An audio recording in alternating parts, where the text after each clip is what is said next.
is going on, everybody? Welcome back to another episode of Chicken Bone Alley, brought to you by SRI Performance, Stock Car Steel and Aluminum, Earl Ramey Racing Engines, Profab Headers and Exhaust, and RK Motorsports Consulting. What is going on, guys? I'm David.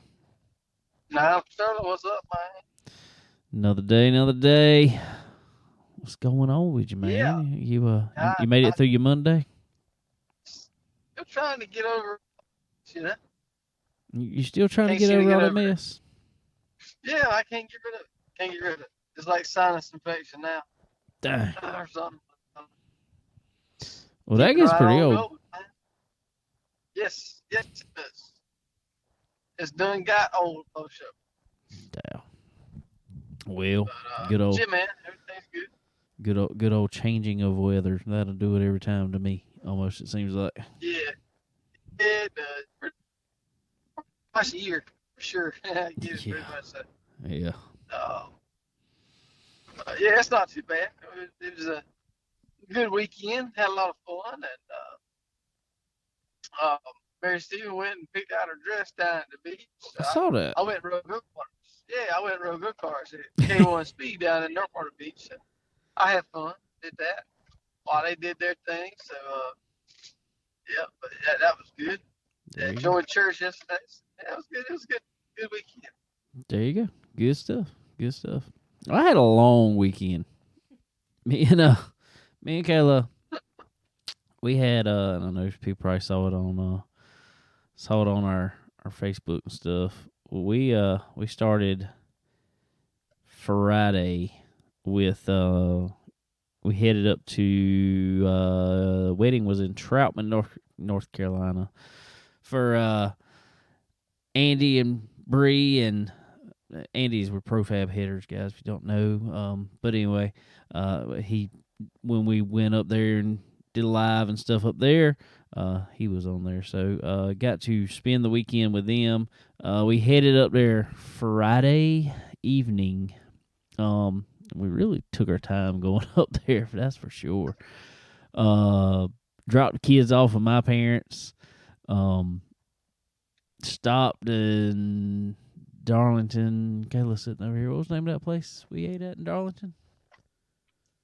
It was some Mexican restaurant. We don't remember. I don't know. It was right there on the square in Darlington. It was a pretty good little Mexican restaurant.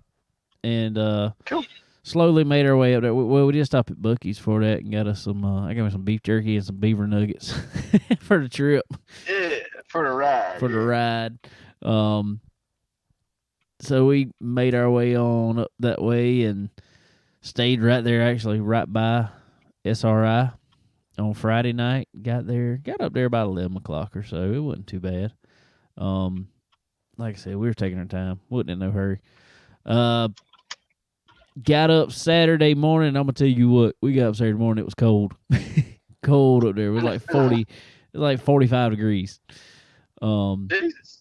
Yeah, it was like all of a sudden we come from 80, and then all of a sudden it's 45 up there. It's like, oh, geez, it's cold. And the rehearsal was at 9 o'clock in the morning outside. So I'm up there playing guitar, and I'm like in between songs and stuff. I'm just taking my hand and putting it in my pocket and just rubbing on my leg as hard as I can so I can feel my fingers. It was funny.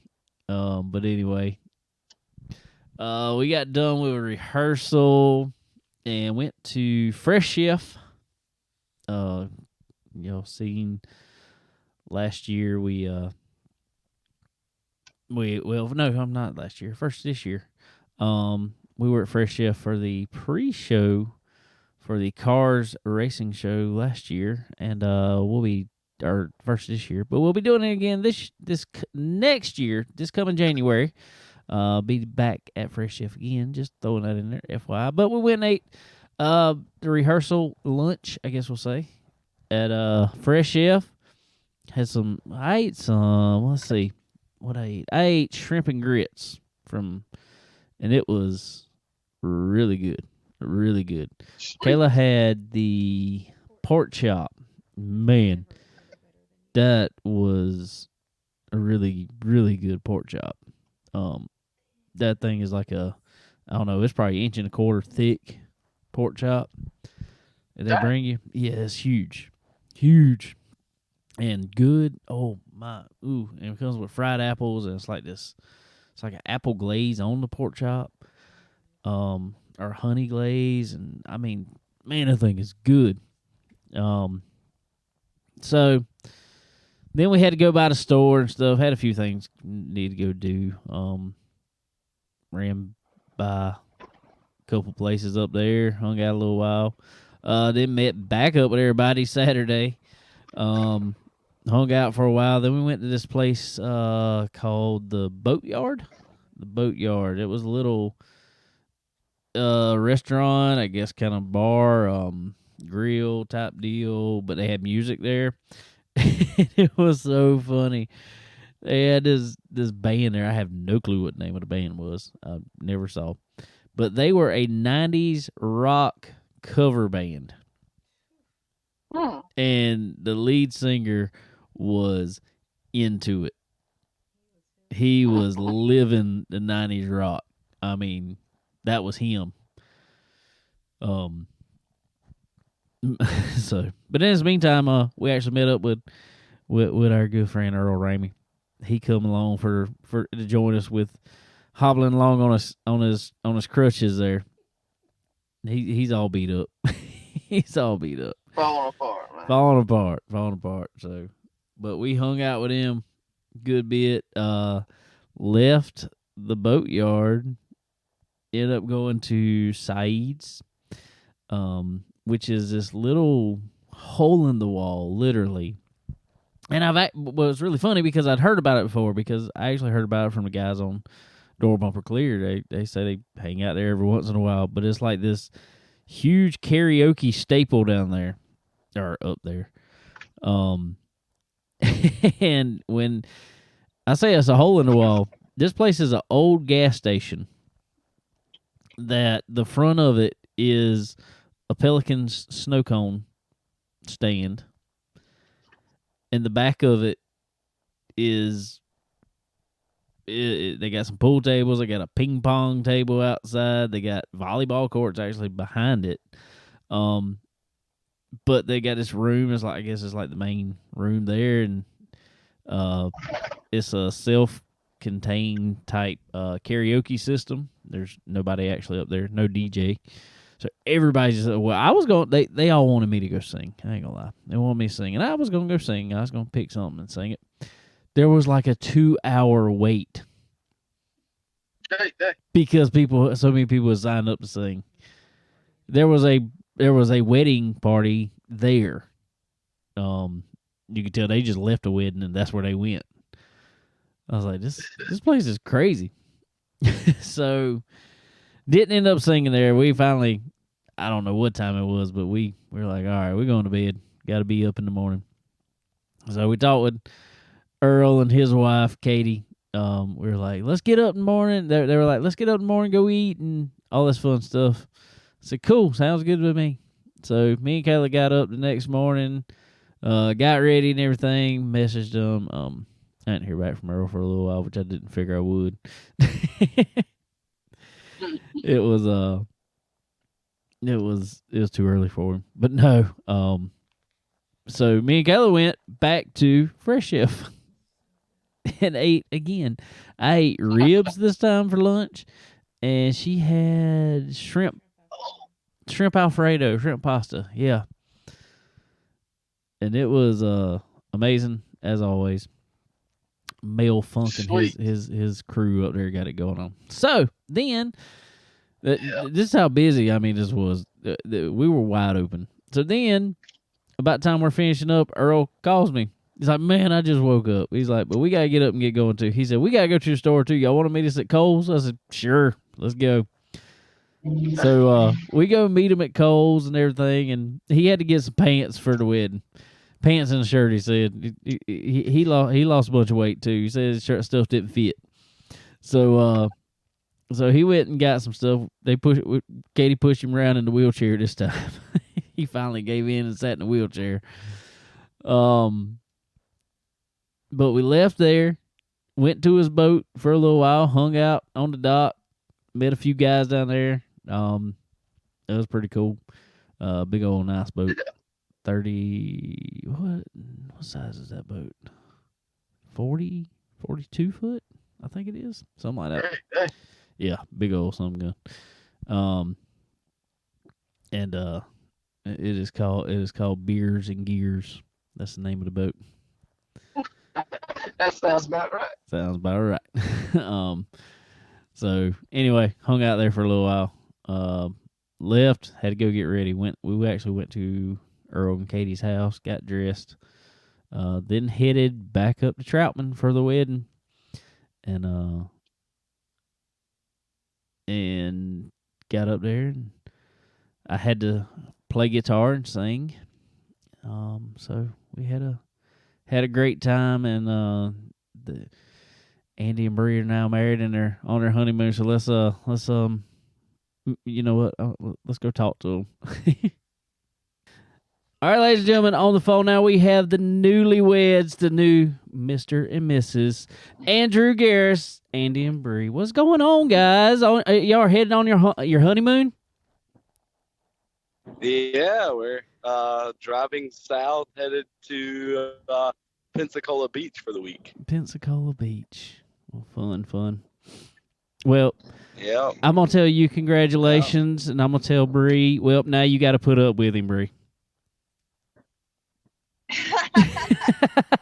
Congratulations to both of you. Yeah, no, thank you. And, the cool part about her putting up with me is she chose to.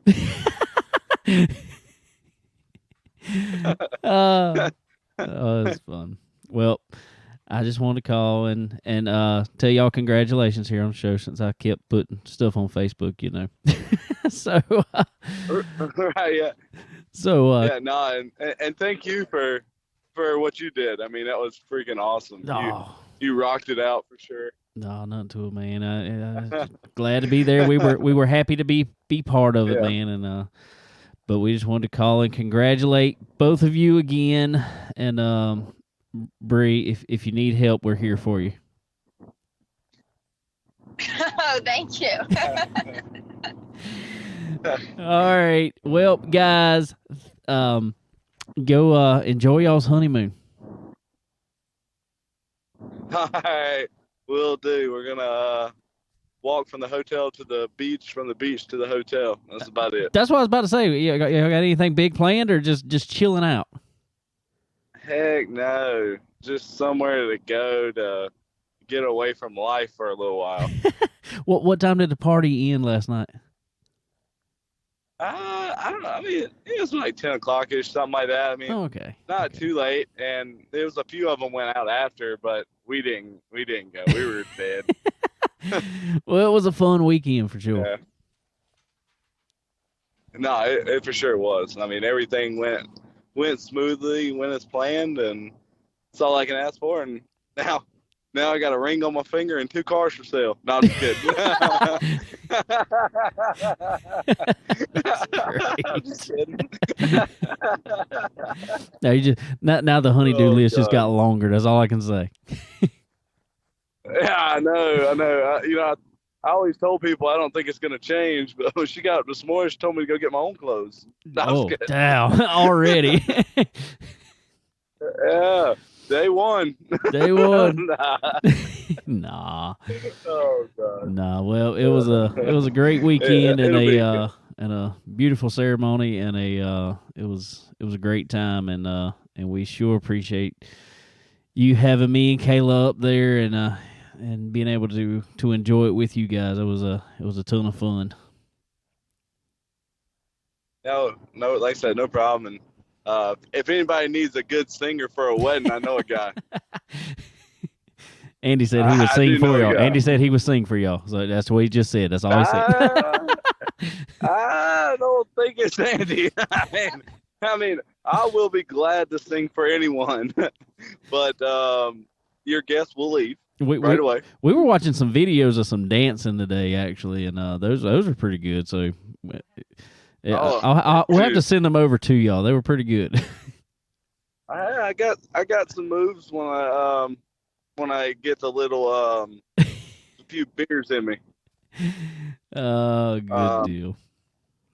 So nah, it was a blast. Like I said, we had a ton of fun, and for sure happy how everything went. So Well, good deal. Well, I figured I'd call y'all, and Kayla was like, "You really want to call them on their honeymoon?" I said, "They're driving right now, I bet." yeah, I mean, we did get on the road this morning at 10 o'clock, so kind of surprising there. Oh, a y'all little did pretty bit. good. Y'all did good.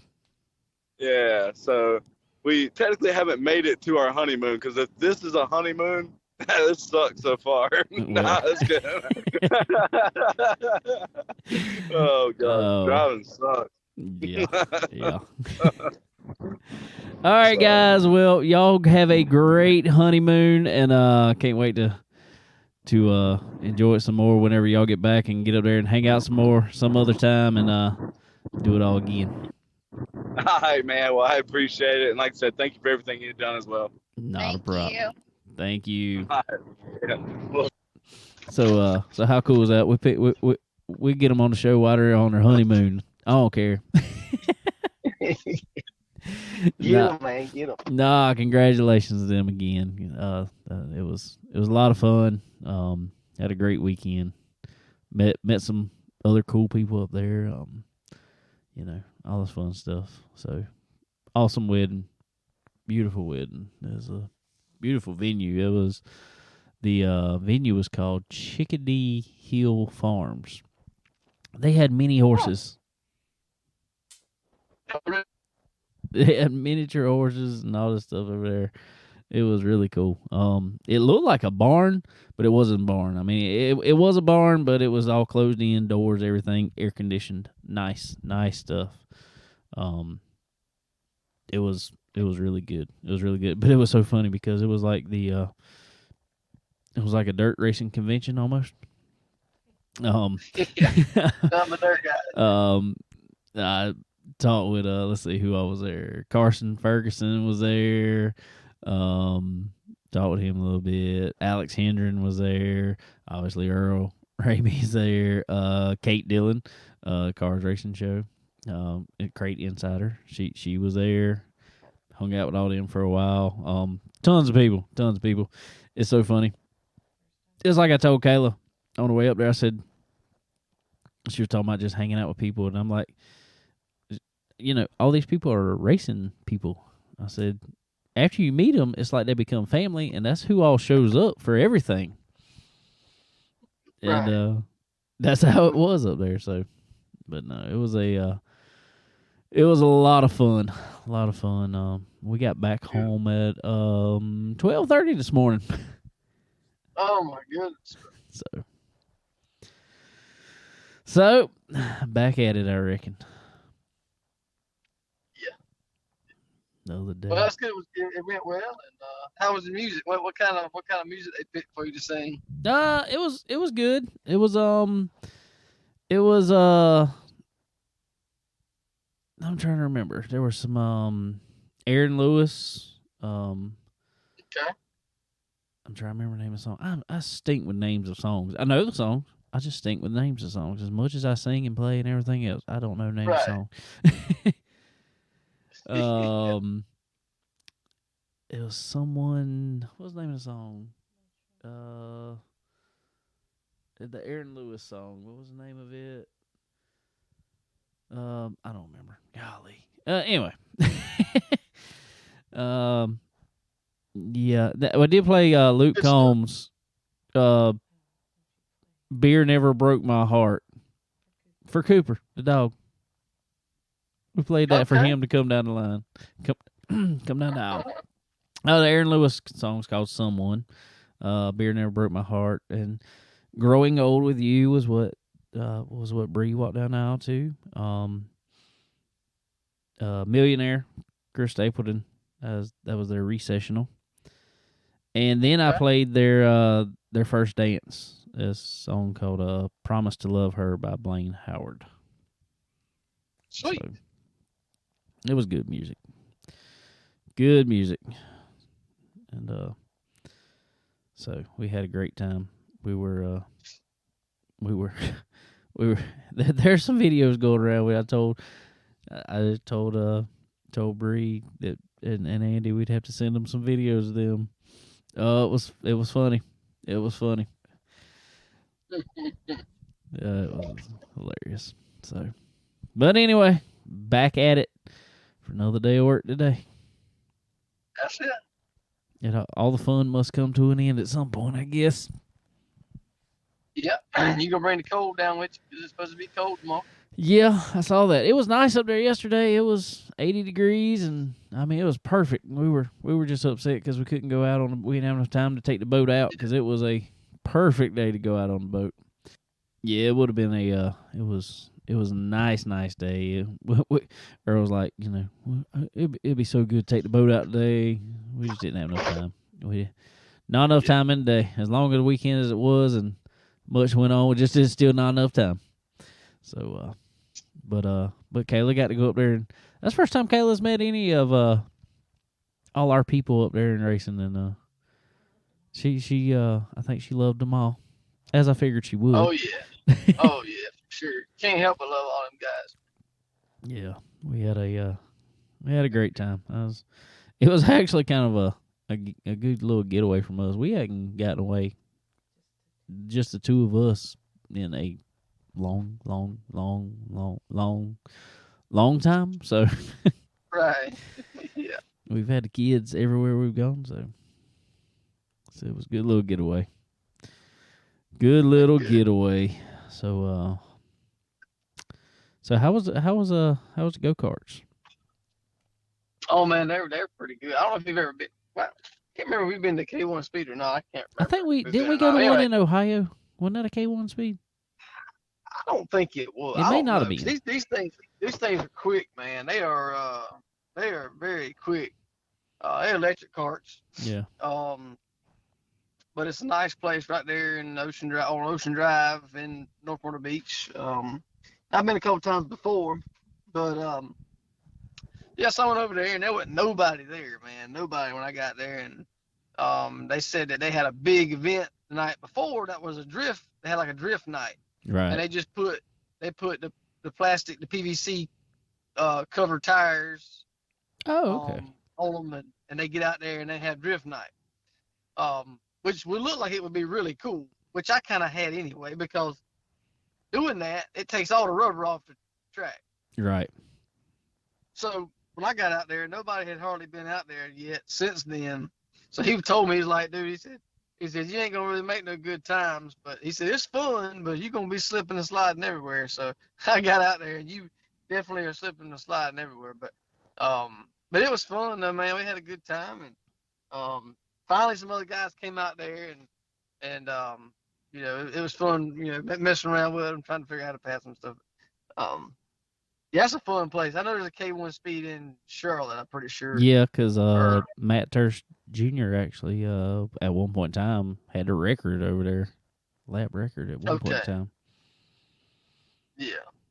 Okay. Well, yeah, I know it's a lot of fun for sure, man. I enjoy it. It's expensive a little bit, but I mean, I guess what ain't expensive?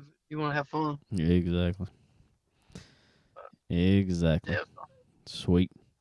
So I know you ain't seen the dress yet, but I know you probably heard plenty about it. That was she happy to find a dress? She was, man. She actually wasn't gonna try it on. It was one of the ones that I think her mama wanted her to try it on. She's like, nah, ain't really my thing, whatever. So she ended up trying it and ended up loving it on her. So she's all excited, and Aunt Mary helped them all out. She was working down there today or Saturday. So yeah. So yeah, it all worked out good, man. They were happy, and we went and ate, listened to some music afterwards, and had a good old time. So. Oh, good deal. Yeah. Good deal. Well, there was I reckon there was some racing going on too somewhere. Yeah, there was. I will say real quick, since I did say Carson Ferguson was up there, he managed to pick up a win there on it. Was that Friday night? I think it was. So congratulations to him.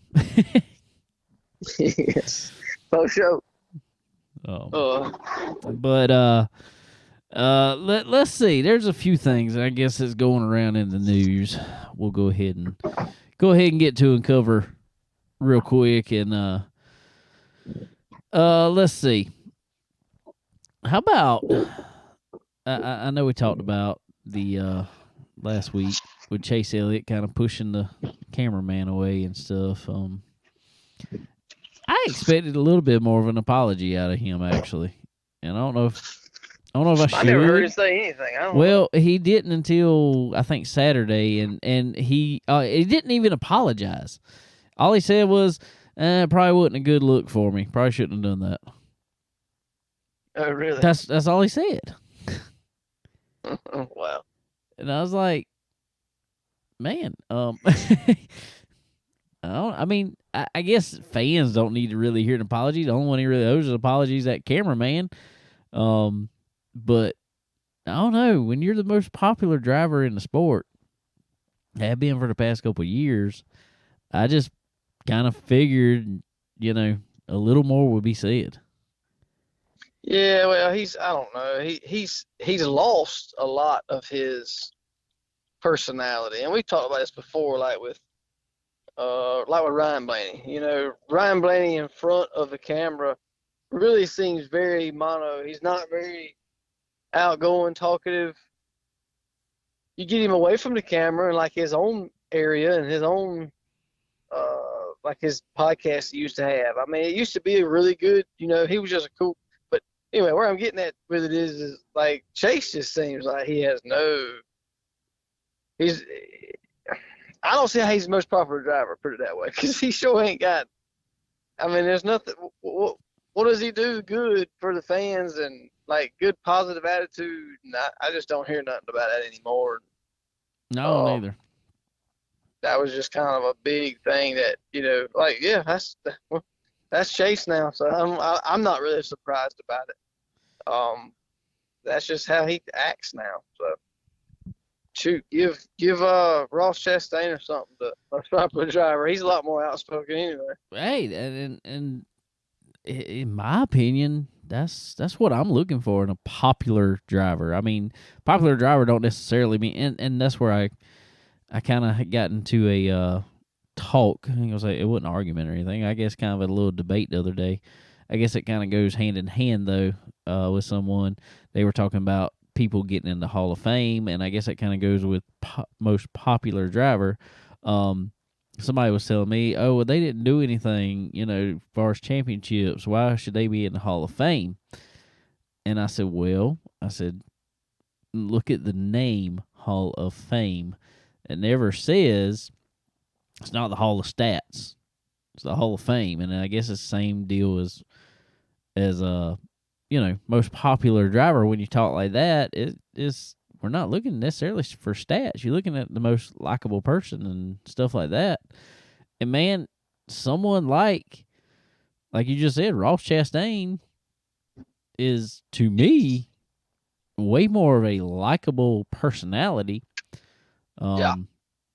Ross even, and I guess, I don't know, maybe I've seen a little more of it. He don't show as much, but when he's talking candidly about stuff, Alex Bowman is actually he seems really cool to talk to. Yeah. He's funny about Tyler Reddick. Tyler Reddick is hilarious about a lot of things. He's real. He's upfront about a lot of things. Chase, like you said, and he's gotten where he gets in front of camera. If everything didn't go his way, he's not really the fans. No, he's not the people when person. No, and even when stuff does go his way, it's so thought out, and he's got the sponsors this and the this and the everything. The car was great, and we did it's just, I don't know. They just seem really scripted now, and like they could care less about their fans. Honestly, I just don't see. They're not trying to gain fans out there. They could care less, in my opinion. And it's really funny because you see that happening with a lot of Hendrick drivers, but I don't think Rick Hendrick is the cause of that, by no means. No, I don't either. Because me and you have both met Rick Hendrick, and Rick Hendrick, talking to him, he'll tell you exactly how he feels about everything, and he'll do it in a great, respectful way that you can relate with, and I mean, he's very open and honest about everything, but he does it in a very nice way, not being negative towards anybody. In my conversation with him and what other things I've seen him, talk about and stuff. So I don't think that comes from the Hendrick camp necessarily. But a lot of people say Jimmy Johnson was kind of the same way. But Jimmy Johnson didn't ever come across as negative. You didn't see him pushing a camera away. You didn't see him, doing like that. He always had time to talk to the media. He was always cordial with the media. I don't know. Chase is becoming like the next Kyle Busch, and Kyle Busch is backing off from it. Yeah, I mean, and then I don't know. It's just if you want to have a private conversation, if that's what you were doing, why are you doing that on the front straightaway when you're supposed to be getting interviewed? Yeah. After a race. Yeah, that's kind of how it's always been up there. Is when you're standing on pit road, that meant you were available for media. I mean, that's kind of what it always meant. If you weren't, you went to your hauler or you left. Yeah. So I don't know. But that's, I mean, and even we've been down, we've had hot passes and all that. Lord have mercy, but we've been around it. We see how they act with anybody. I mean, you can't talk to them. They act like they're just better than you. They're above you. I guess they forgot how and why they're there, how they got there, or whatever. But I mean, like you talk with Chris Buescher or Corey LaJoy, Ross Chastain. Those guys. They'll talk to you. They'll cut up with you. They don't care. What's the difference? The biggest one, Jeffrey Earnhardt. Yeah, he will definitely talk to you. He'll take your phone and go talk who you talking to. I ain't kidding. Jeffrey, Gary Earnhardt will too. but yeah, Jeffrey, they had to. They were trying to get him to the car, and he was like, "Hold on, I'm talking." Yes, that's. What's the difference, though? Explain that difference. Is it because they more popular? Is it because they don't need more fans?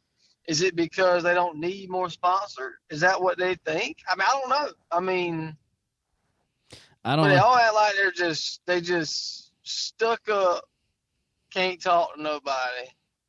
I feel like if they'd be a little more personable, there'd be a lot more. Because I'm gonna tell you, you could probably ask Kyle Busch this year. Sponsors are now getting more and more hard to come by. They're not apt to write huge checks anymore. I don't know this. I don't know this at all, but I have heard Cup sponsorship now. They're looking now. This varies from team to team, obviously, but to be a primary sponsor on a Cup car now, you're looking around about $300,000 a race. Yeah. Plus, I mean, obviously, if you own a Champions car, it's going to be more. If you're on lower tier, it's going to be more. But I'm going to say, mid-range around there is $300,000 a race to be primary sponsor. That's not talking about all the other sponsors on the car also. But this is what they have to realize. Being the sponsor model, being the business model they have now, used to, you saw, let's say, DuPont. They were on the car every race. Lowe's, they were on the car every race. Home Depot on the car every race. Now, I think maybe the 48 with Ally, I think they may be one of the only ones, and Denny and FedEx, Denny. Yep, exactly. They're about the only two that have a single sponsor all year long, and I don't even think those are. I think they even have a couple races that they're not on there. But in saying that, yeah, there's not these multi-million-dollar deals getting done from these anymore, but there are single race deals getting done from a lot of businesses anymore. And you never know who is walking through them garages, trying to talk to a driver. Somebody that might have, might own a business and they need to get rid of $300,000 to sponsor a car for a race. Right. Man, you can't just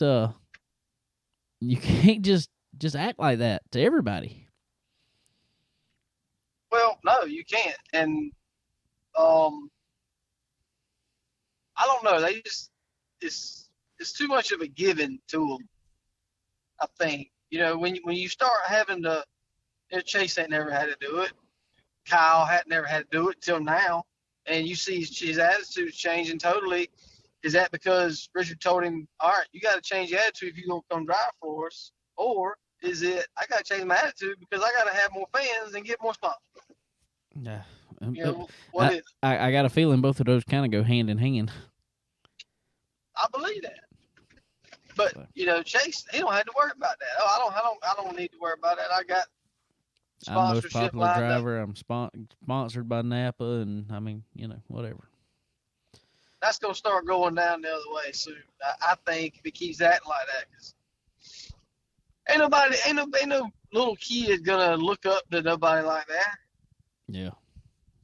I mean, I don't think. I would hope not. They sure won't look up to trying to turn somebody and maybe possibly try to take a chance of killing somebody in a race car, which that's for another little bit later on. We're going to get to that here in just a few. Another story coming out of the weekend. It was announced officially. Kurt Busch held a press conference Saturday. He is stepping away from full-time driving. He said he's still going to drive some. Obviously, it doesn't sound like it's going to be on any big tracks. It's the way he made it sound anyway. He said him and his doctors discussed and, shouldn't be in the car the rest of this year. And I guess he took the route he thought was best for his health now, which is bad because I don't ever remember, Dale Earnhardt Jr., we'll use him as an example because he was kind of the first one to really come out about it. I remember multiple times him having concussion-like symptoms or concussion symptoms, or they knew he had a concussion. Kurt Busch, I'm not saying he hasn't ever because he probably has, but I don't recall any times before this time that he's had, a concussion, per se, or concussion symptoms that have kept him out of the car. So it really stinks that I know he was kind of at the end of his career anyway. It was, talked about last year even that might be his last year was going to be his last year. Well, then, the 2311 deal come about and he was going to run. Sounded like 2 years, and it sounded like next year was going to be his last year. Well, got cut short by a lazy spin at, where was that, Pocono? Yeah. Backed her into the wall, climbed out the car. But had a severe enough concussion from a seemingly light hit that pretty much ended his racing career. Yep. And it's tough. And they announced last week they had these modifications they're doing to the car for next year. My problem is with it though, is they actually admitted that the car, even they did a crash test last week, blah blah.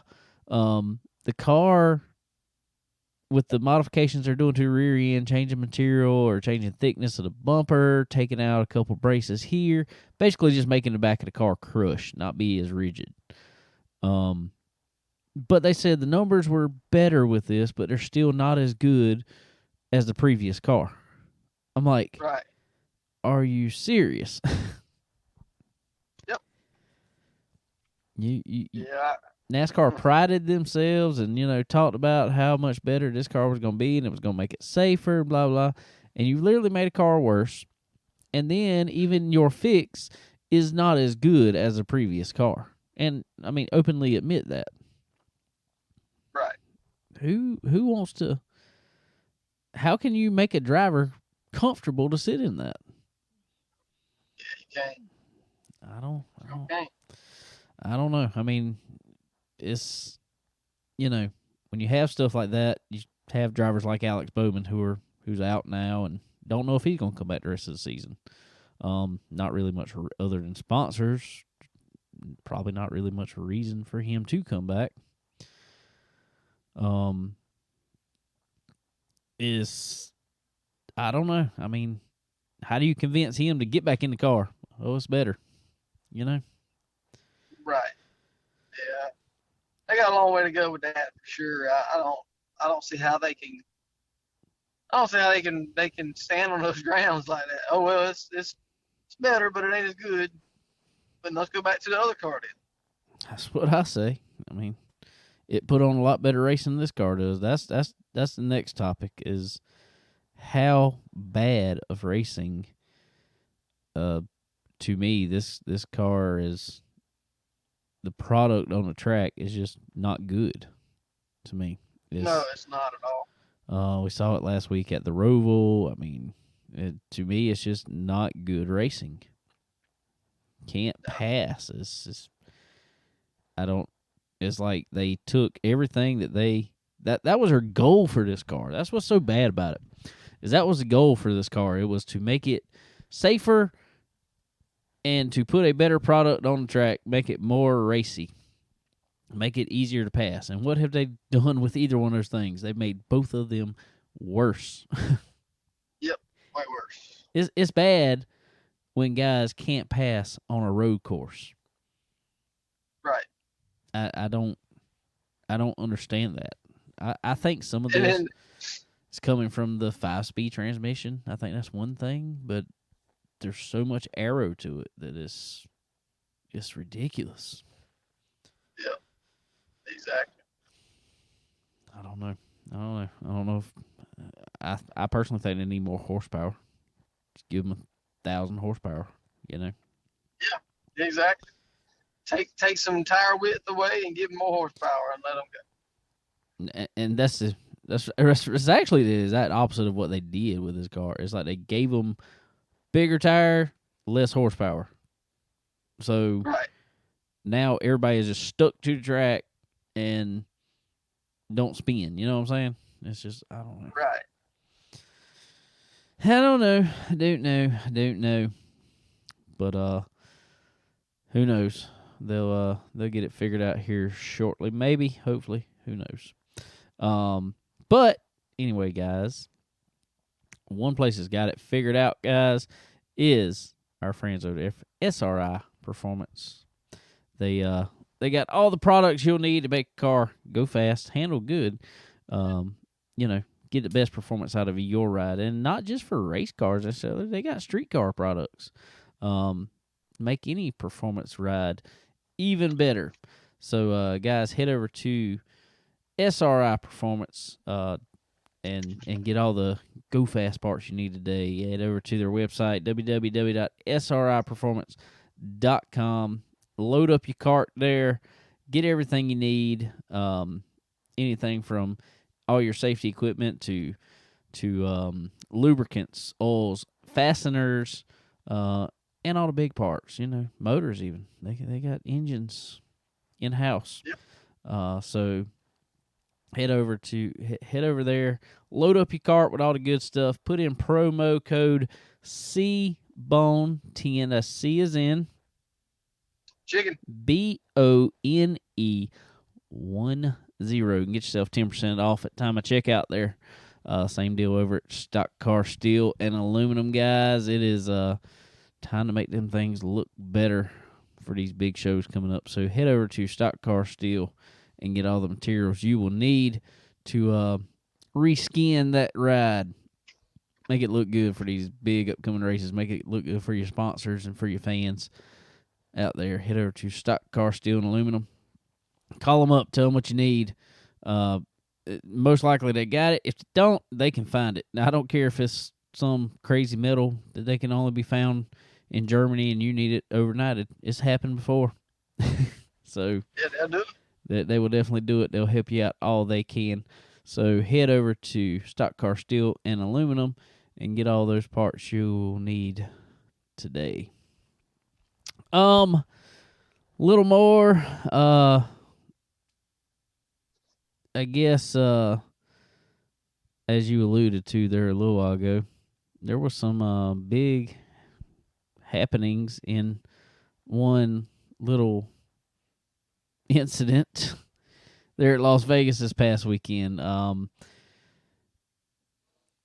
don't know. Tell me what you think. To me, it looked like a absolute racing deal. Two people racing for the same spot on the track at the same time. If you slow it down, Kyle Larson never touched Bubba Wallace until Bubba bounced off the wall. Right. And now, don't get me wrong. I mean, he washed up the track and forced Bubba to go that way.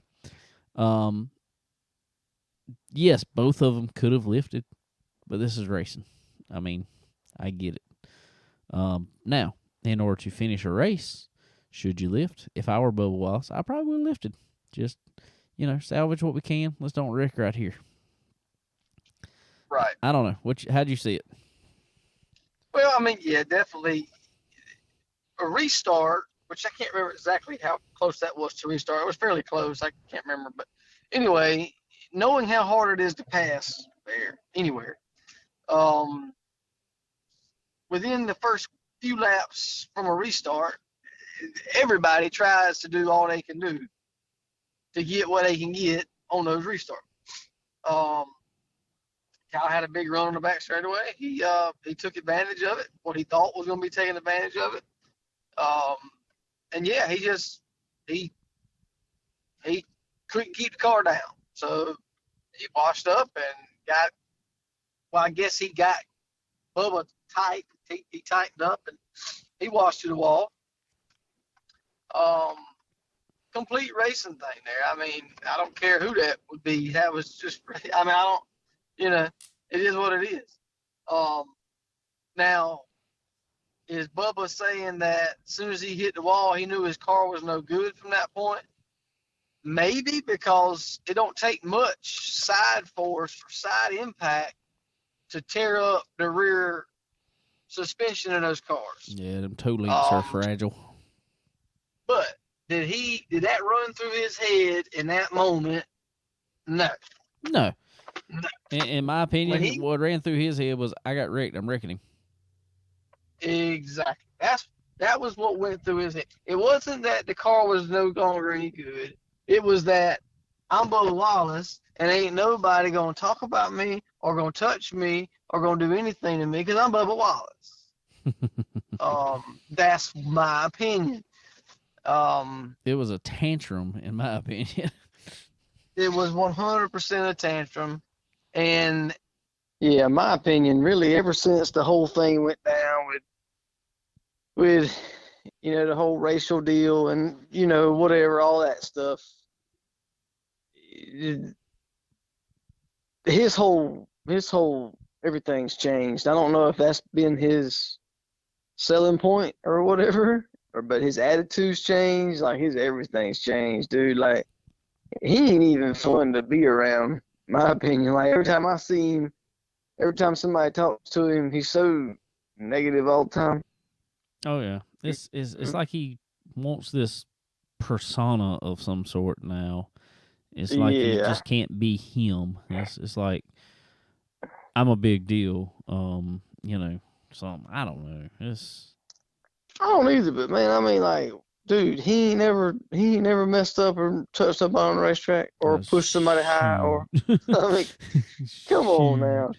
That boy has tore up more stuff. I mean, don't get me wrong, he's done a ton better this year, but yeah, he is. But man, acting like that ain't gonna get you nowhere, dude. And but I mean, like, and making the comments of I know I normally don't run up front, but I don't lift, and they better get used to it, or whatever he said. I mean, well, don't lift. Keep on not lifting. It'll get you more of what you got. Exactly. I mean, I get it's there's just times to not lift, but when you're in that position, you probably should lift. exactly, exactly. He drove himself into the wall, Yeah, like you said. Kyle didn't touch him. he was close to him. He Yeah, didn't touch him. right. The reason he was there in that situation was because of Kyle. But okay. I mean, you got to use a little common sense there. Then yeah, that.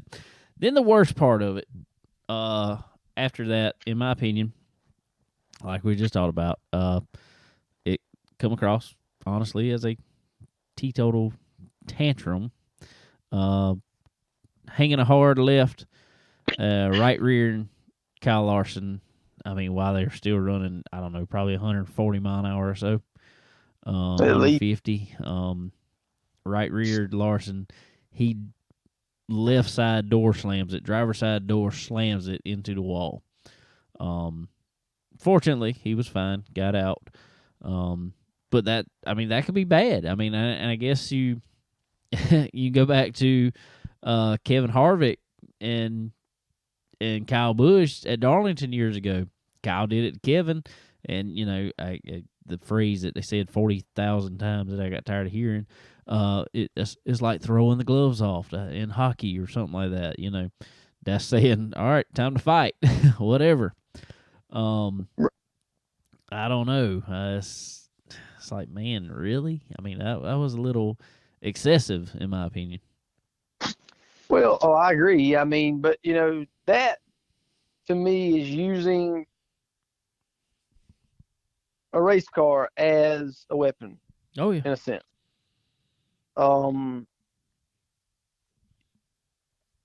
What kind of prolonged effects does Kyle have from that?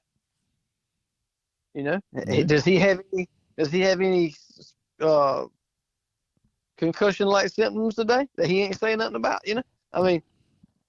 Or if Christopher Bell's car wouldn't have been there, where he went straight nose first into the wall. Yep. I think they got to start. They got to look at that. But spinning somebody out on a caution or whatever, that's one thing. Okay, yeah, you're gonna get fined. Okay, whatever. But doing it at speed like that and deliberately, come on now. That was to me. If I'm in charge of the NASCAR rule or whatever, he wouldn't get back in a race car on one of my racetracks. Period. Yeah, there's no place for that in my opinion. If you want to get out and fight, I'm fine with that. I really don't. What he did after, I don't care. Yeah. That's whatever. If he want to handle it that way, but man, and I know this from driving cars myself. I know in my Legend car, we're running, I don't know, it's 70, 80 miles an hour. I don't want to door slam it into a wall because it's not going to feel good. No.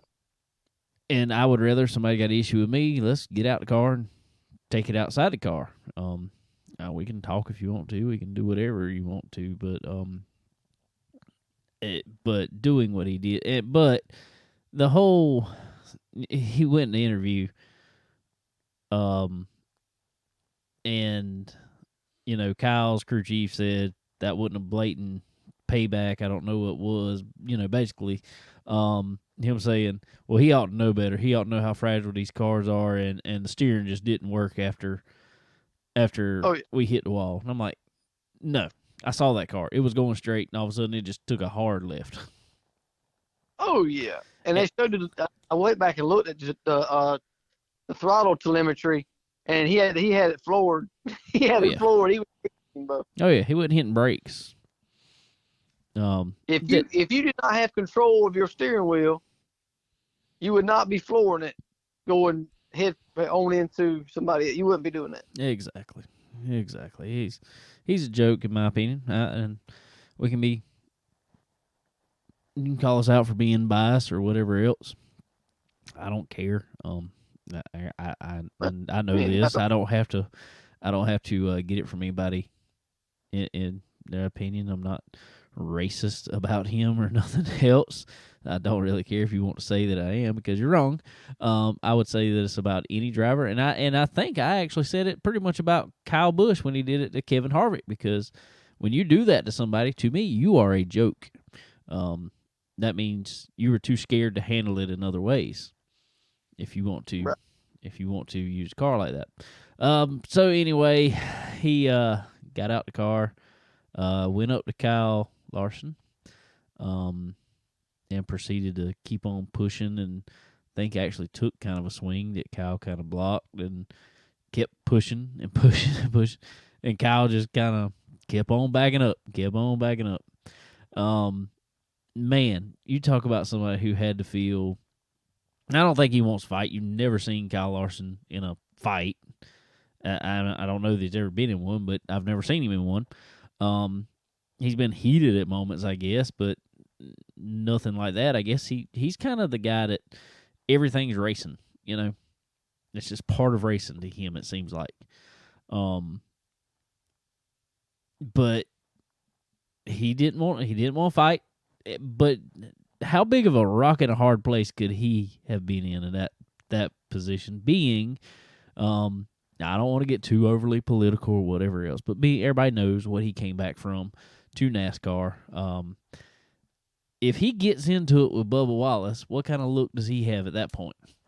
Oh yeah, exactly.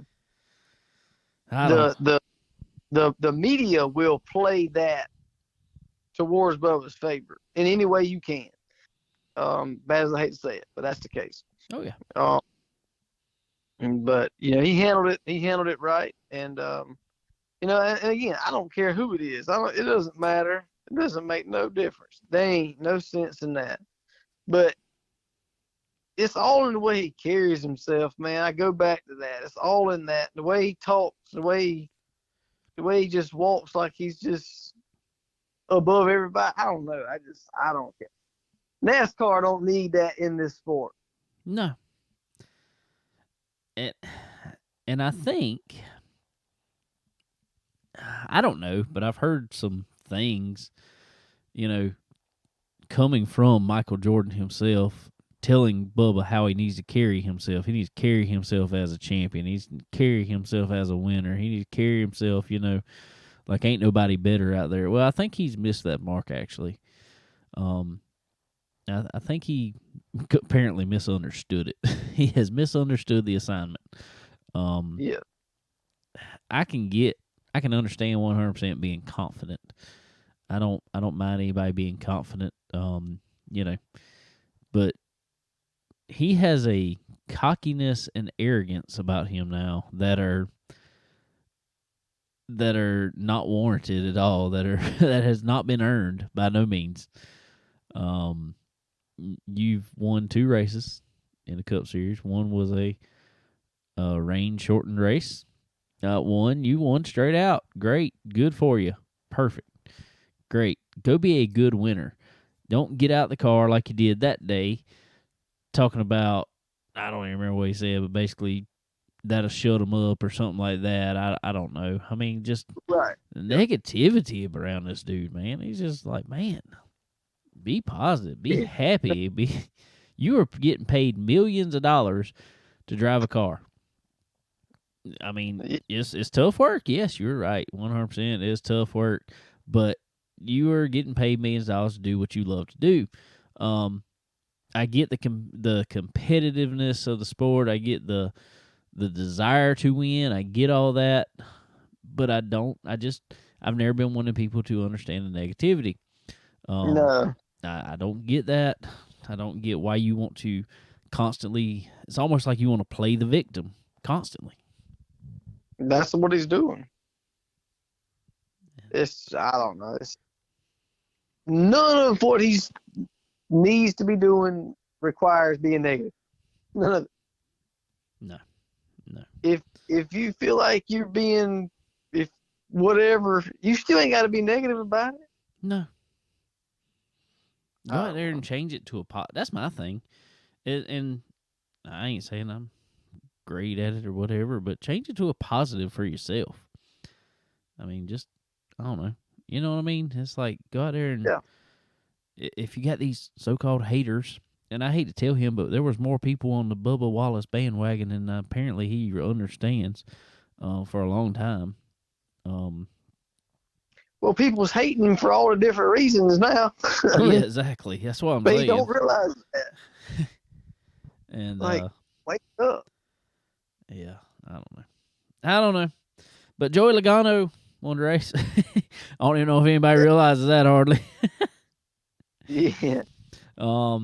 That I was pulling for Ross though, man. God, I was hoping it was about 5 laps shorter, but it wasn't. All right, well that locks Ross Chastain into the final. I mean, not Ross Chastain. No, you said Ross. That locks Joey Logano into the final 4 there at Phoenix. Who's the other 3?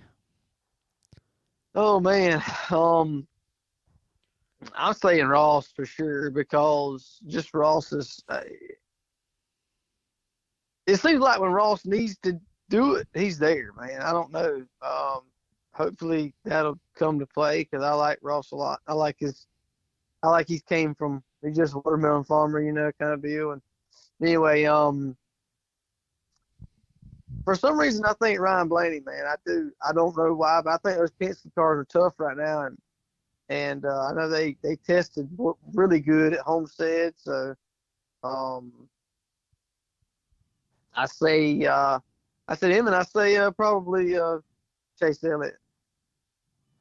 Yeah. All right. Well, we got, like you said, Homestead and Martinsville coming up. I'm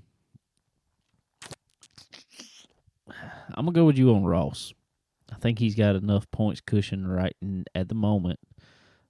He could go have good days at Homestead and Martinsville and come out all right. He ain't got to win. All he's got to do is have 2 good days. We're looking at, let's see who is out right now. William Byron, is that right? Yeah, William Byron's out. William Byron, Christopher Bell, Blaney, and Briscoe. That is the 4 looking in. I do not see Chase Briscoe moving on any farther. No. Man, I thought he was going to get up there and win the race yesterday. Yeah, I know. And I say that, and that's exactly what happened. Christopher Bell, he's going to have to win pretty much. He's 23 points below the line right now. He's going to have to come back up and win, and he hasn't been consistent enough for me right now. Man, I hate to say it. It's probably not the ones I want to see. I like William Byron. I like him. I just don't know if he can. I don't know if these 2 tracks are going to be in his wheelhouse to make up a little bit of distance. I think it's going to stick probably like it sits is what I'm predicting, which is Joey Logano, obviously, Ross Chastain, Chase Elliott, and Denny Hamlin is what I'm thinking. Now, in saying that, the Toyotas had terrible races, including Denny Hamlin, who has always been good there, but Toyotas had terrible races at Martinsville earlier in the season. So that could be a toss-up. But I think he'll do good enough at Homestead to kind of solidify. And I'm kind of wondering about like Christopher Bell. Christopher's awesome running top. So how good is he going to be at Homestead? Well, he might go out, kill Homestead and mess everything up. I'm gonna tell you what I would do if it were me, and this is just me. I'm going for broke at Homestead. Martinsville's too much of a toss-up. And you can't pass now. You cannot pass. No, that's not an option there. I'm going for broke at Homestead. If I'm going out to do something crazy to win a race, do something everybody else isn't doing, I'm going to do it at Homestead.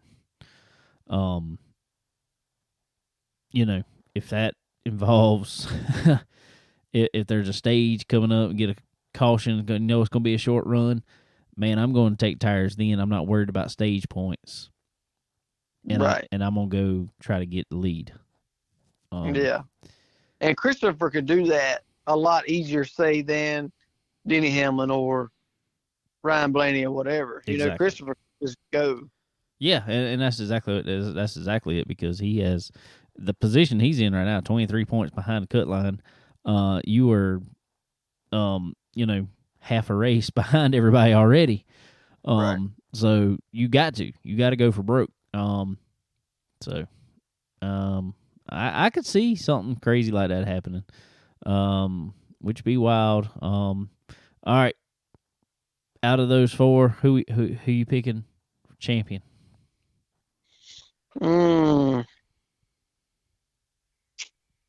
That's tough. I'm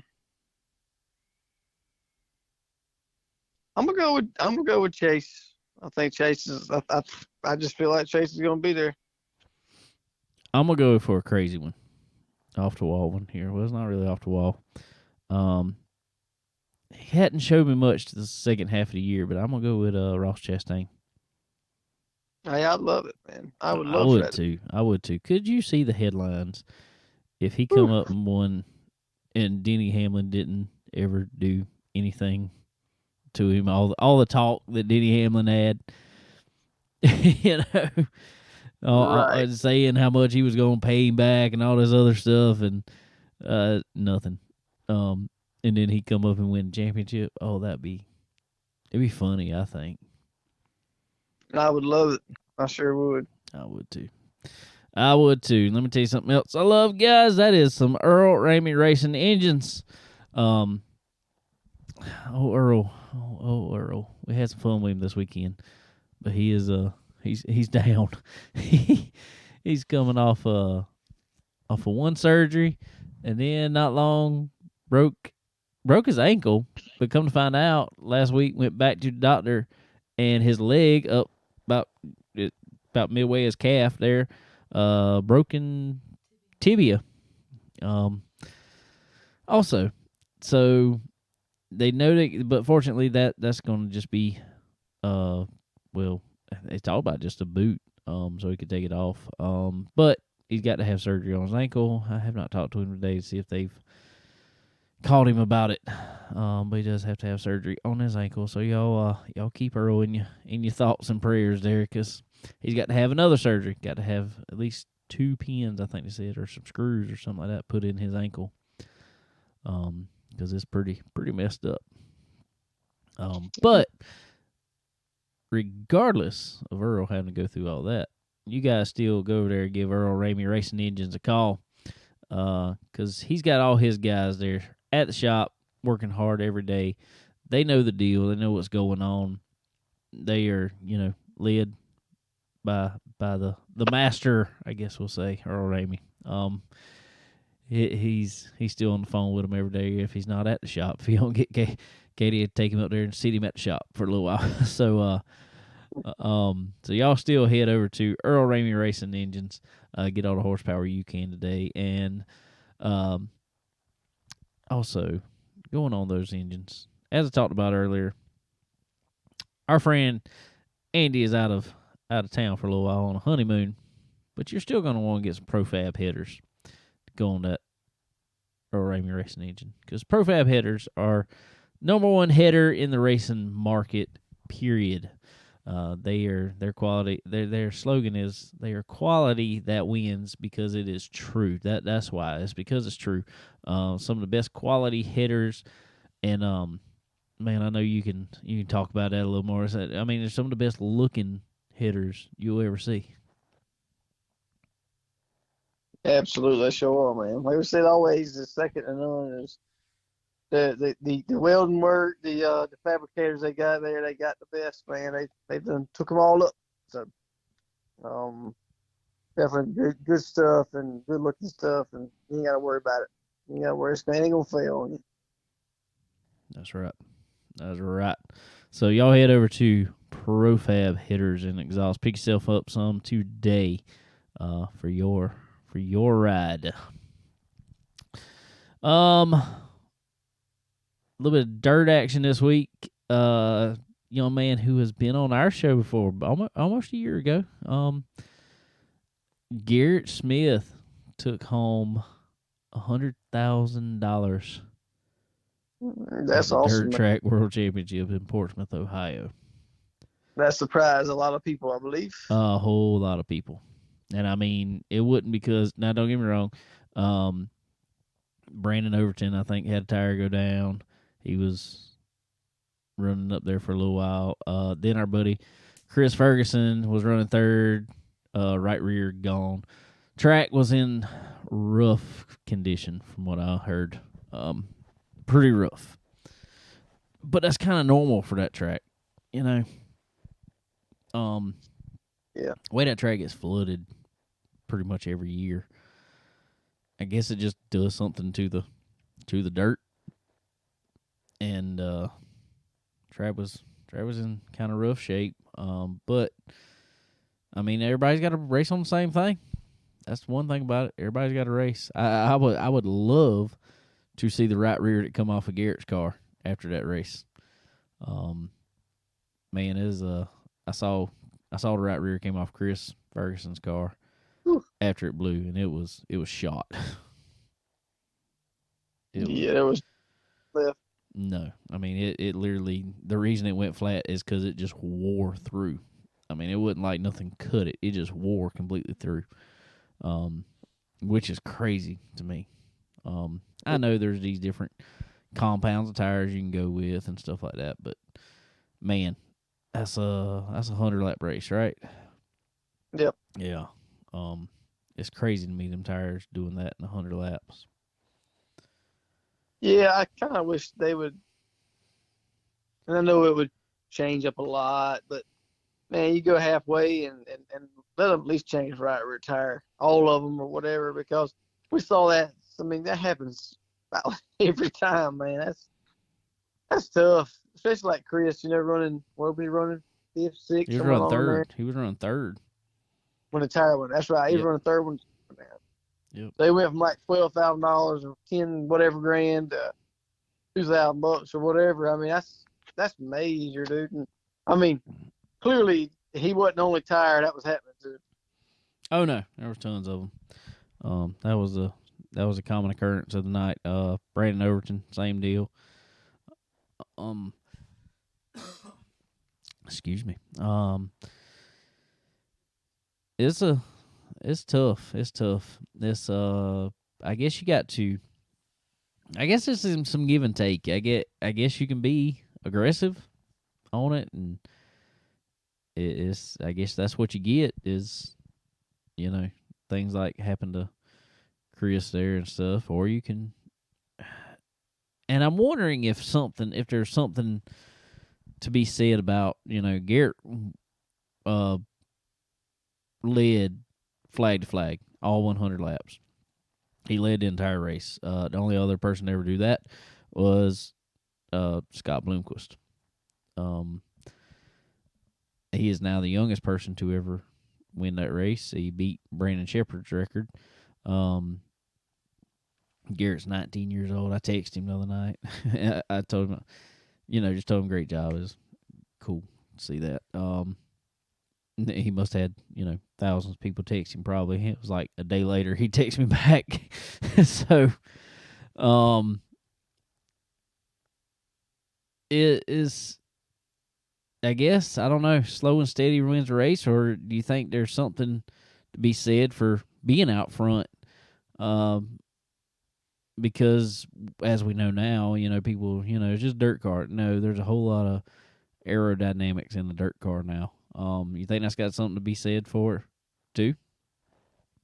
It may be. I mean, track position, is played a big part in it. But clean air, I don't know. I mean, it don't take long, and you're lapping the field, and I don't know how much that will play or not, because once your car is wrapped around the whole racetrack, I don't see where the leader's got any advantage over second, really. That, you know what I'm saying? So right. But how he saved and managed his tire leading every lap, knowing he still, I mean, he wasn't conserving. I couldn't see how, because if he was, then he wouldn't have led all 100 laps. Right. Tim McCready, who is your 2022 Lucas Oil Dirt Late Model champion. He come up there running second. He would have been all over him if there would have been any conservation at all. Overton earlier on, he would have been all over him. I'm the same way. I don't see how you can conserve in those type races. Right. Yeah. That's I don't know. I don't know if it was in setup or I mean, because you're very limited on your compound tire and what you can do to the tire. I don't see how that would have made a difference, really. Yeah. So, but anyway, congratulations to Garrett Smith picking up $100,000 at 19 years old. Man, if I'd have won $100,000 at 19 years old, geez, it'd probably been a bad day for somebody. Yeah, probably so. I wouldn't have held on to it long, that's for sure. But anyway, I probably would have went and bought some good old high octane racing apparel, guys. Yes, $100,000 worth of high octane racing apparel. So what a need. Whew. But guys, head over to High Octane Racing Apparel. Get yourself some of the best looking clothing, racing clothing on the market. Cool designs. Aaliyah and her team over there, some of the coolest race oriented wear, I guess you say, that there is out there. Cool. You just see a shirt with cool saying on it. And it's just like, man, that's cool. That's everything at High Octane. All their stuff is just really cool. As one you just want to wear it to the track. You want to wear it every day, actually, but you really want to wear it to the track just so everybody, look at this shirt. It's cool. So head over to High Octane Racing Apparel. Pick yourself up shirt, hat, koozie, everything. Hoodies, whatever else. Getting cold outside, promise you. Get yourself some long sleeve shirts there. You'll need it. So head over to High Octane Racing Apparel and pick yourself up some today. What else we got? Oh, Josh Berry, man, in the Final Four. I saw that's right. Yeah, Josh Berry, man, come around here, late model stock driver. I mean, that's what the man's been forever. Picks up full-time ride, and he has made it now to the Final Four in Xfinity. That is for sure to see, and I think it'll be him, Ty Gibbs, Noah Gregson, and probably Justin Allgaier. That's what I think. Dude, it's gonna be sports. I was looking at those points, and I was like, man, if Sam Mayer could jump up and win a race. Oh, dude, that'd be awesome. It'd be all Junior Motorsports top 4. Yeah, that would be crazy. Man, what would Junior go full, but what would Kelly do? I mean, how do you even? I mean, you just go to that race and just celebrate. You know you're coming out champion one way or shape or form. Man, I don't know. So who do you say you think Ty, Justin, and Noah, and Josh? Obviously, that's your Final Four for that. Yep. I'm probably gonna have to agree with you on that. I think I'm gonna go 100% with you there. All right, those Final Four. Who you think's gonna come out as champion? I say Justin Allgaier, dude, because he's freaking awesome at Phoenix. So. He is. That's my opinion. And then maybe not. Maybe Josh, or maybe Ty, even I don't know. But Noah's been on a roll right. That's going to be pretty good. I mean, those 4 cars are up front every single week. So did you pick a winner? Did you pick a winner out there? I really don't think I did. If I'm gonna have to pick one, and I'm just gonna go by recent performance, I'm gonna have to go with Noah. Yeah, well, I agree with you. I do. I do. He seems like he has come on at the right time of the year. Yeah. But I'm gonna tell you, if you look at team wise, we looked at it for years, and we always said, Junior Motorsports has good drivers, and they've got a couple championships or got a few championships now, and it's always been good, but they've never have come across, I guess, even the Xfinity Series as a powerhouse team to me. Right. It was like they had good on days, and they'd pick up a win here and there, and then some of them on days came at Homestead in the past, and they picked up wins and won championship. But this year, especially the second half of this year, in my opinion, it is they really stepped up and become that, I don't know, almost powerhouse team as what I've always thought like the Gibbs teams were and stuff like that. Yeah, for sure. They definitely have, man. They have come on big time, and I know they got good. I mean, they got good equipment. They've always had good equipment, as Gibbs and everybody else. But they figured out something with that car this year, I think, because all four cars have been performing very well.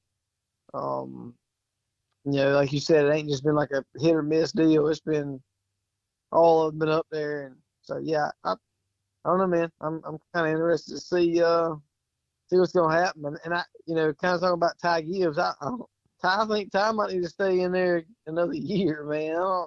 It ain't happening. It ain't happening.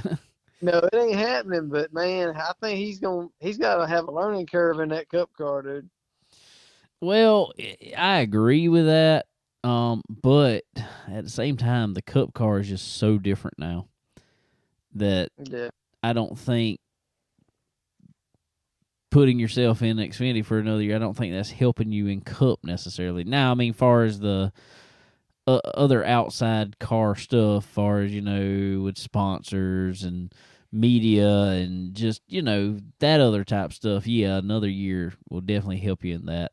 But far as if we're just talking about performance-wise, I don't think, the multiple years, and I've always been one to say I think you need a few years in truck, few years in Xfinity before you ever move to Cup. I think they're moving these boys too fast to Cup now.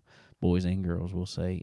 Speaking of, Haley Deegan, first ever Xfinity race, brings it home 13th, which was pretty impressive. Yeah.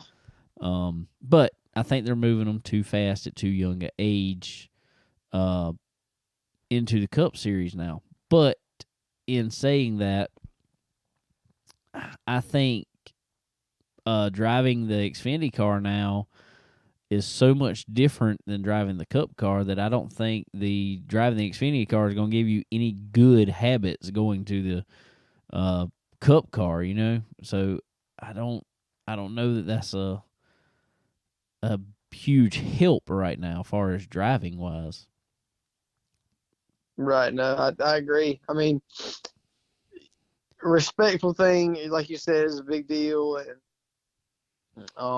but no, I mean, Ty's talent's very, very good. I mean, no doubt about it. He's very good, but I guess, like you say, learning those cars is going to take time. Yeah, it is.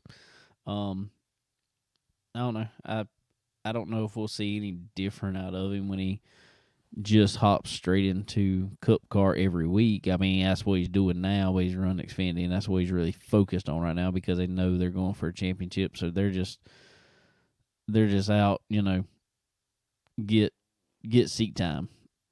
Right. Is pretty much what they're looking at and putting the sponsors on the track.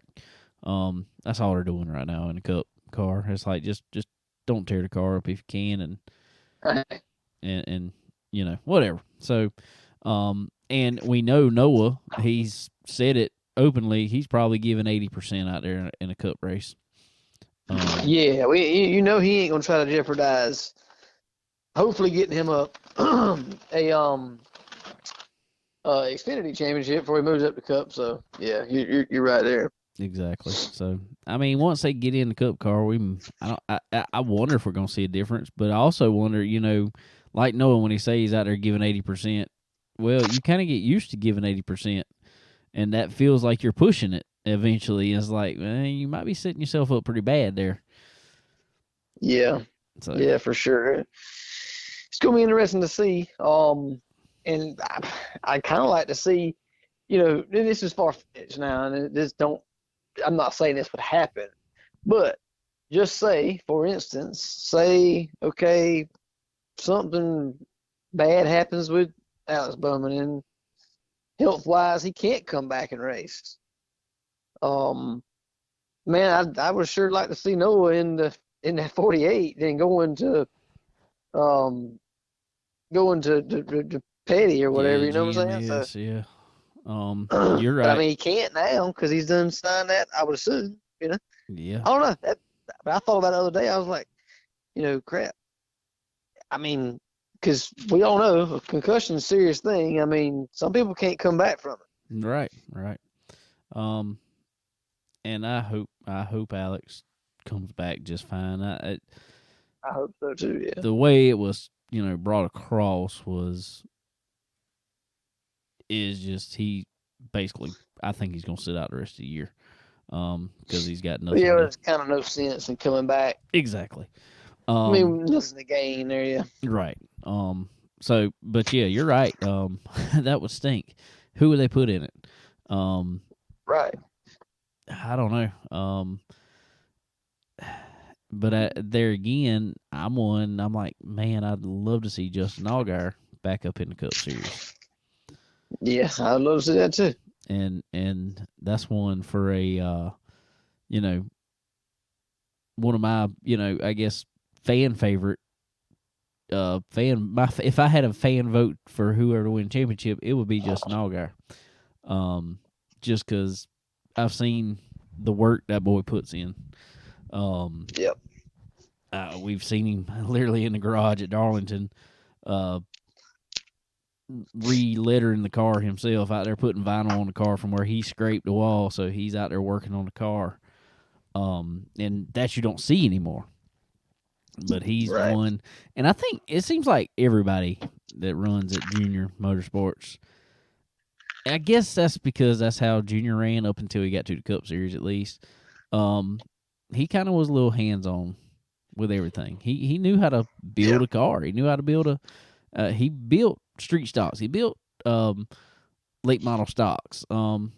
So I applaud Junior for that. A lot of people have a lot of things to say about him, but I applaud him for that. And I think that has kind of, bled over to his guys, because we know Josh Berry is every day. That's still his baby. He still works on late model stocks every day. Noah is in the shop constantly. There was a video of him the other day pulling, I think it was like the crash cart or something, through the garage at one of the tracks. I mean, it's just like, you don't see guys doing that anymore. No, you really don't. You really don't.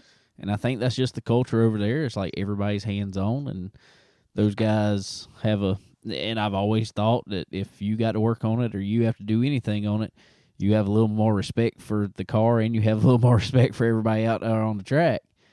When you're out there, getting your hands dirty in it and sweating over it.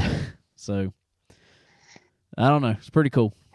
I'll give them that for sure. Those guys seem to have a hard work ethic when it comes to those race cars. So that is the reason I will pull for the Junior Motorsports cars this year. Personally, I just don't see it out of Ty. He seemed, if he interviews, he was on Dale Jr. Download. He was on, all these other, I've heard him on Stacking Pennies. I've heard him on other stuff, and he seems like a good. I hate to call him kid because he's old enough, but he's still a young man. He seems like a good young man. Yeah. But it's like he still does things in a car that a young man will do too. Like the whole deal on pit road where he tried to wreck Ty Dillon on pit road, and I mean, dude, that's not the place for it. I mean, and just little stuff like that over and over.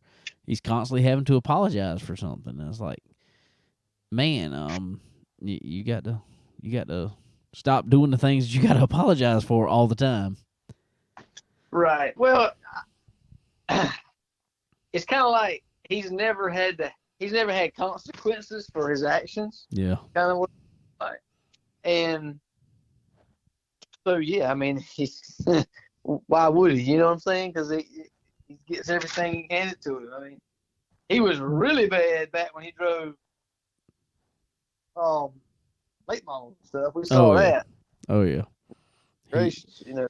He whined and cried and pitched a fit, and he used to even be like that on iRacing. I raced with him. I mean, he was like that on iRacing, and it was just like, man, is this really who you are? And going to find out it was him for a while, and I think he still has some of those ways. He's got some growing up to do, I think, still. I think he's on the right track, and I think he's going to be a great driver one day. I really do. To jump in an Xfinity car and do the things that he has done in the short amount of time he's done them, it's been impressive. Very impressive. So I think he's going to be a great driver. He's got some maturing to do, I guess. Yeah, definitely does. No doubt about that. But anyway, guys, also shout out to MPM McAllister Precision Marketing. Head over to MPM, talk to our good friend Tanya McAllister over there. Guys, like you heard Peyton Freeman on here last week, giving his testimonial, I guess we'll say, about MPM and how, you know, Tanya was able to put him in front of these teams. Guys, that's what you got to have in the sport. That's what you got to have. You got to have somebody good in your corner that knows what they're doing. Talent is a great thing. Talent is a wonderful thing. But if that talent can't be in front of the right people, it's still good, but it just ain't going to get you as far as it needs to. You need somebody in your corner on a marketing standpoint, like Tanya at MPM Marketing, guys. Get over there today. Advance your career with her. She makes everything on social media so easy for you. We'll say there's so many other things. Like I said, getting your face in front of sponsors, in front of race teams that are maybe looking for a driver. Who knows? So head over to MPM, www.marketwithmpm.com.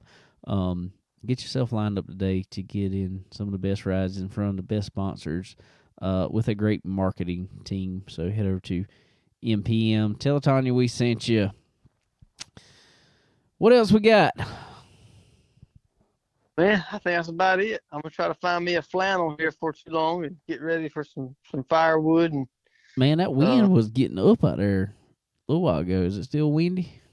Yeah, it's still windy. That cold front's pushing through, man. It's going to be here tomorrow, I guess. And, it's supposed to be like 35 or something tomorrow night here. Yeah, we went from, 80s, all of a sudden going to be 30. What'd I tell y'all what happened? I told y'all that would happen. It's going to be like 80 degrees, and all of a sudden turn around, it's going to be 30-some degrees. Yep. I ain't ready for it. Nah, me neither. Not really. I like 60s. That's perfect. 60s, 70s, great. That's perfect weather.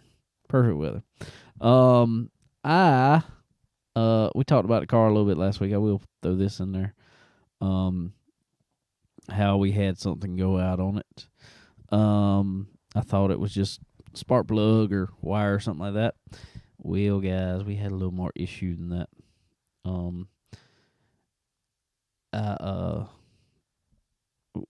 I pulled the compression tester out.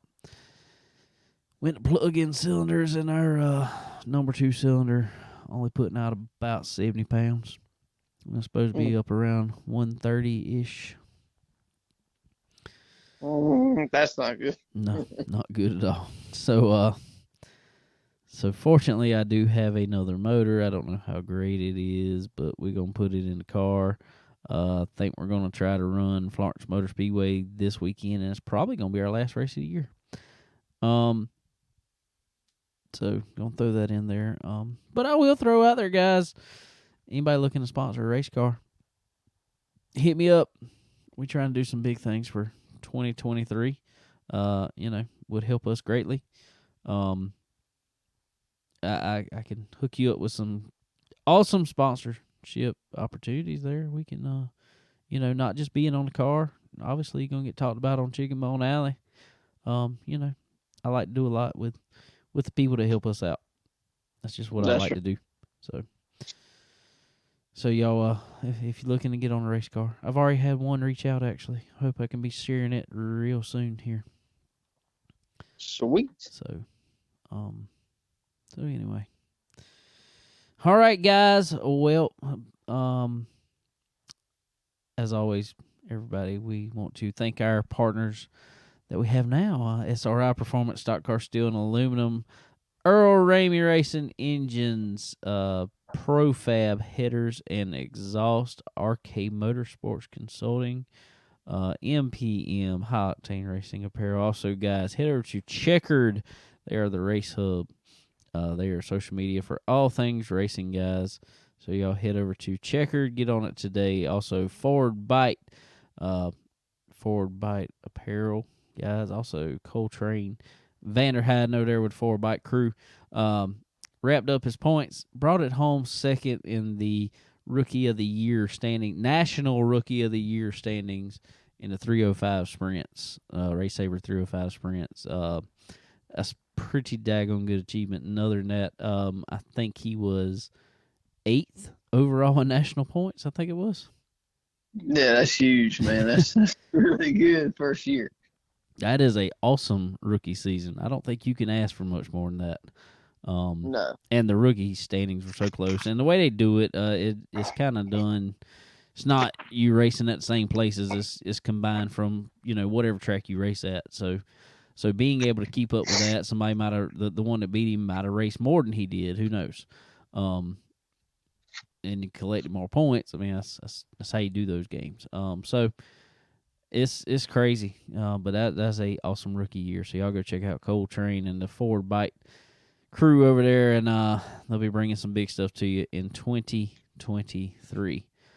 But anyway, guys, well, I reckon that about wraps it up for us this week. So y'all head all over to all those places we just mentioned and tell them we sent you. Helps us out greatly. But got anything big planned for the week?